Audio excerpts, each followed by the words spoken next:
So now I'm going to kick off 10 forgotten athletes that actually their lives ended in murder. These are old school. You're going to tell by some of these pictures. So athletes are, in our society, easy to track down. We can check out their social media pages. We can look them up on Wikipedia. We can find everything we ever wanted to know about our favorite athlete. But these old school athletes, well, they are almost forgotten. So I'm going to cover these 10 forgotten athletes whose lives ended in murder.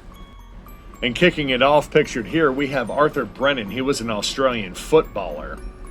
He had a semi-successful career in football in the early 20th century. He also had a colorful rap sheet. In 1914, Brennan stood trial for bigamy, and in 1918, while serving in the Australian Imperial Force, he was court-martialed for breaking into a French restaurant. In 1931, Brennan retired and was living a quiet life in North Fitzroy, Melbourne, with his 5 sisters. That one night in September, his neighbors went out, leaving only Nora Power at home. She was in the kitchen reading when she heard a commotion at the door and realized somebody was trying to break into her house. Power managed to signal the Brennans by beating on the kitchen wall they shared. When Arthur Brennan went outside to investigate, he saw a man in a gray overcoat trying to enter the Power household. At first, the stranger tried to apologize and excuse himself, but when Brennan tried to detain him, the two started to wrestle in the Powers' garden.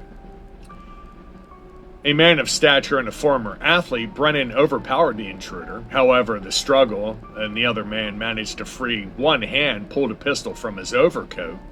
He then shot Brennan point blank and made his escape. Arthur Brennan died within minutes.